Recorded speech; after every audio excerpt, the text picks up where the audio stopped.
ungrateful sod. OK, we will pick that up later on. Yes, and now it's time for us to take a stroll down the smooth sidewalks of Conversation Street.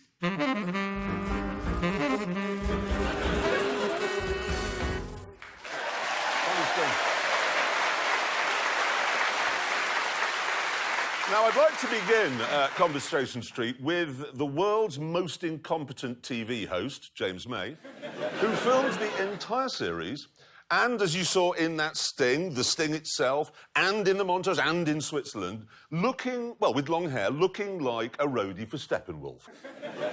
And then he turned up this morning looking like a geography teacher. James, have you ever heard of the concept of continuity? No, he had to do it. He had to make a change because he had his identity stolen. I did, actually. That is absolutely true. I did have my identity stolen. Somebody got hold of, personal details, address and date of birth, and they've opened, 8 bank accounts with overdrafts and loans and all that stuff that I'd be liable for. Yes, but what fascinates me about this is they had a choice. They could have been David Beckham or Brad Pitt. Yeah, you can look around the world. Anybody. I want to be Barack Obama. Cool, powerful. No, wait a minute. I want to live in Hammersmith and have a folding bicycle so that one day I can walk out of my house and say, look at me, behold, I have become James May. And now I will organise your paper clips if you've got a pie. But the good thing is, James, is we can guarantee this will never happen to you again. Can you? Yes, because we have come up with a new name for you. Yeah. You are now Dingleberry Handpump. That is your name, your new identity. Nobody's going to steal that because nobody's going to go into a mobile phone shop and say, I'd like to set up an account, please. My name is Dingleberry Handpump. Yes. You're completely safe. It's just that that's now your name. I appreciate that. That's OK. We're moving on with an apology. And it's for the lateness of the arrival of this series. Yeah. The problem is that since we were last here, all 3 of us, for one reason or another, have been in hospital. Handpump was in for... Well, I actually don't know why he was in, but he was. Hammond, well, we'll see why later. And then I had pneumonia. So... this pneumonia is yours. Yes. It's something that people catch from, I don't know, going out without your vest on. That's what we're always told. Yeah, so my mum used to say you'd get it if you went out with wet hair. Yes. Yeah, that sort of thing. And yet you somehow managed to catch pneumonia on the sun-kissed Mediterranean Isle of Mallorca. Yes, I did. I did. It's very odd, this, because he was out there for 5 weeks. He rang us after one and he said, I can't come home. I've literally got pneumonia. I had. And I looked it up. It was 100 degrees and bone dry. And you got pneumonia? I did catch pneumonia. Well, after a short while, if I remember rightly, you managed to get yourself to Ibiza. Yes, I did. I don't remember a news headline in the papers that said Jeremy Clarkson rushed to Ibiza with pneumonia. No, I know I wasn't rushed there. I went on a friend's boat. Sadly, Jeremy Clarkson has been admitted to a luxury yacht with pneumonia. This pneumonia of yours that you suffered from, was it at its worst in the morning when you woke up? And then did it get better through the day, every day, towards the evening, every day? It was pneumonia, for crying out loud. You're mocking the afflicted. OK, Handpump, why don't you tell the ladies and gentlemen why you were in hospital? No, I don't like to make a fuss. Let's talk about cars. It's nothing to do with my anus. Let's just clear that up in case that stays in. I've got some conversation. What? Nissan has introduced some special seats that record your sweat. OK, I've got a picture of them here. Right, they start blue, and then they go yellow where you've been sweating. Why would you want seats that do that? That's a very, very good question, and one it's that the I only asked. question. It is, yeah. Well, I looked into it. Apparently, they say it's because, as you can see, you can tell when you're dehydrated because you've been sweating. I know when I'm dehydrated. It's because I feel thirsty and I need a glass of wine. Yeah. Well, be careful with that. You'll get pneumonia again. That's how it starts. It's how it starts. It's how it starts. No, I know what you mean. It's throat applauding. Yeah. Handpump. That is the world's first... Nissan have come up with the world's first pneumonia-sensing car seats. That's absolutely incredible.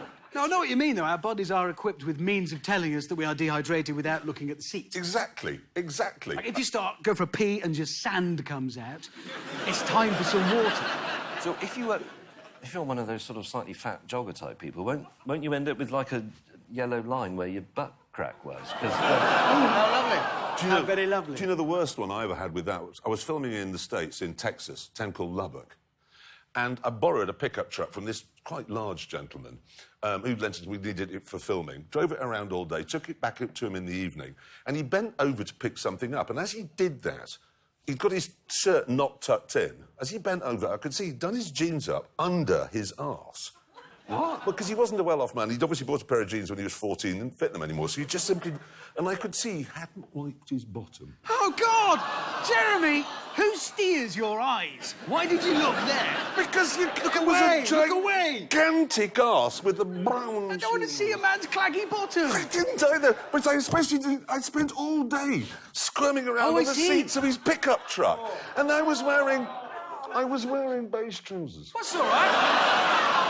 You can explain it to people. It's all right, it's not mine, it's somebody else's. Exactly. I've got somebody else's skid marks on my trousers. It doesn't wash.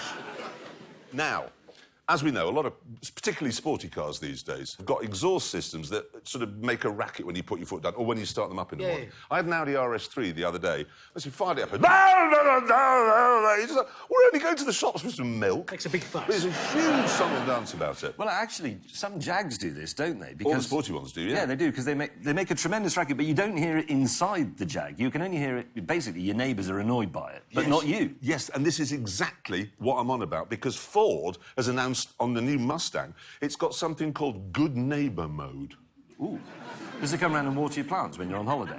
Tell you you've forgotten to take the cat in? No. Bring your post in? No. Invite you around if it's having a party? No, it doesn't do any of those things. But you can program the car to start quietly between certain hours of the day. So between, say, 11 p.m. and 8 a.m., it starts quietly. OK? Because Ford's head of noises... The what? Well, you probably know he's American. He'll be the vice president of noises, because they always are. He's come up with a list of other annoying sounds. Oh, where are you on it? Come on, top. Gotta be. Right at the top. Number one. That's actually a good point. What are the most annoying noises in the world? Oh, good conversation. I like that. What are they? What? Cat fighting. Cat fighting? Oh, no, I like that. Shagging. What? What? Whoa! So who was shagging? Foxes shagging. Foxes... No, he's right, actually. That is Actually, an annoying foxes noise. do make a lot of noise. I think Do you know why?